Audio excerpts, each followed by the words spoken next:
So what are we going to be seeing in your class today? We're coming to watch your ESL lesson. What are we going to be seeing? You're going to be seeing an introduction to a new book.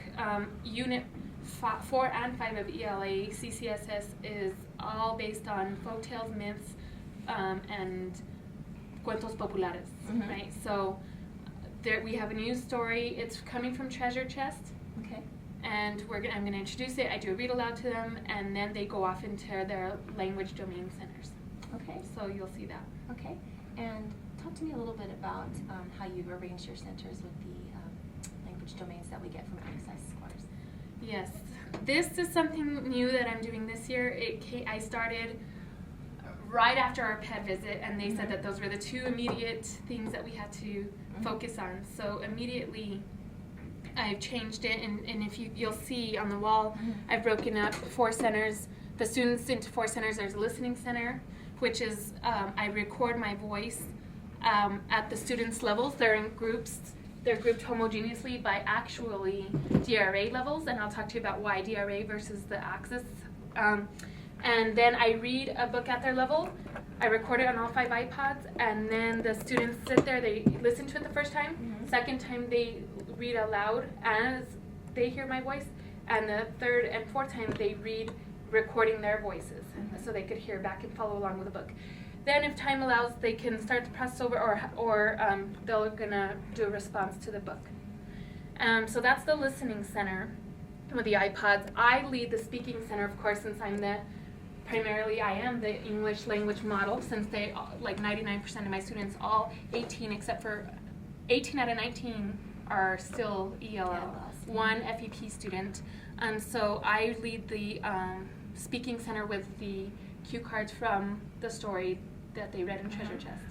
And then my 1 FEP student, who is also my gifted student, she leads the dictation center, which is the writing center. She always leads the She leads it, not the whole time though, because she also needs to have her time. It takes about up to 20 minutes, 15-20 minutes, where she will do the read aloud of a sentence or 2 at a time, and the kids are literally, it's a dictation. They are copying down what they hear as they hear it, trying the best spelling they can phonetically. They always use Spanish phonetics, and you'll see. And then afterwards they go back and refer to the text, change word by word, so to learn from their errors.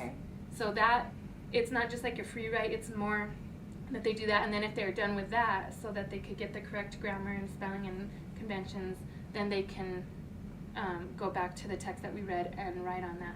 But that usually takes them the time to go back and correct their spelling and the grammar and stuff. And then the 4th center is the reading center.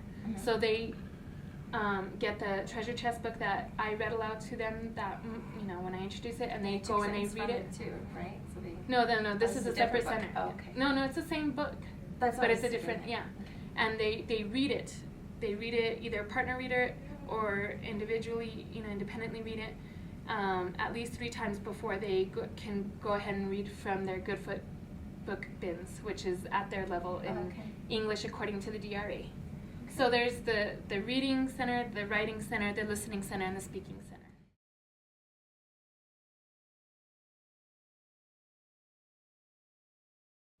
All right. Who can tell me what we've been studying in language arts? What have we been studying about for Unit 4 and 5 now? Julian? Fables, myths, and I know you know what it is in Spanish. So fables, myths, and what else? Raise your hand.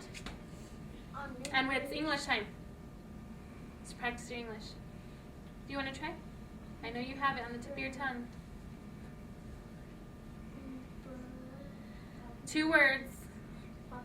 Popular. Well, you're translating. You're thinking popular stories because you're thinking cuentos populares, but in English, cuentos populares is what, Melissa? Folktales. You know what? You're right. Cuentos populares in Spanish, you would think it's popular stories, but you're translating directly. So sometimes we don't always translate directly.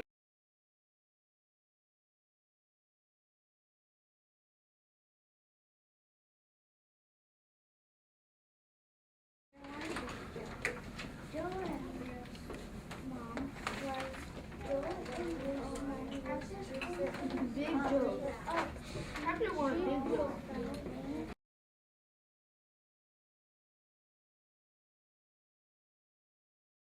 Joe and Rose's mom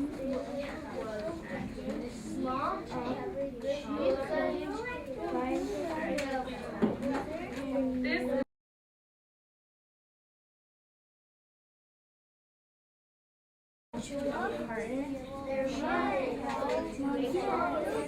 she asks the children if they want to go there.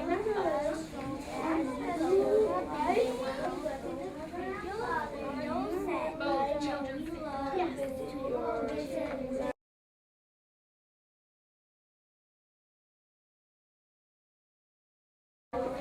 Their mother's going to a party. She asks the children if they're done. Both children say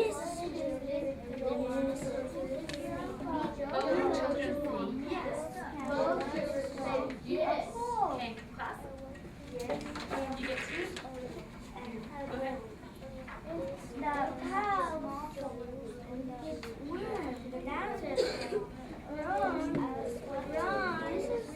About the house. Had a very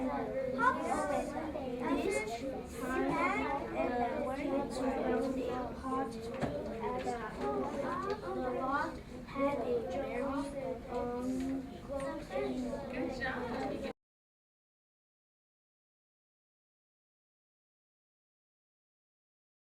They're in the domains. They're in the domain. According to DRA, and this is why, because the Access, the WIDA levels, I mean the Access breakdown of the 4 language domain scores, it's 7 months old data at this point in time. I mean, they take that test one time a year, last April, and that was from before, and then okay, I could see what their strengths are as far as English language proficiency, but I have to triangulate the data, so I use running records. In class, I use the DRA and the Access to give me that triangulation of data so I know. And because the running records in English are more, you know, kind of like my formal, and then the running, I record their running records in their student data folders. That gives me more, that drives my instruction more so than a one-time snapshot of an Access level, because they won't take it till April again this year, and by the time I get the results in the fall of next year, they're already not with me, they're no longer with me. So the Access gives you the breakdown. It gives me the breakdown. Well, baseline it and an area of strength. Yeah, and it gives me baseline your area data. of strength. Exactly, because it just says whether they're FEP, not FEP, and then where they fall into that, you know, that continuum of that spectrum. But if I'm talking about, like, if I'm using leveled readers at the listening center, and then they, at their reading time, they could work at their level, and they're technically all ELLs until, they get that 5 or above, so they need to work in all 4 language domains. I wouldn't want to just use the WIDA domains to say, okay, these group of kids are low in their speaking, let's just work on speaking, or just these few kids are low on writing, let's just work on writing, because the Access, again, it only happens one time a year, and they're going to be stuck in those groups all year long. So they really need to have that holistic language approach to get all 4 domains, and so that's why they're grouped according to DRA, but they're using the domains of WIDA.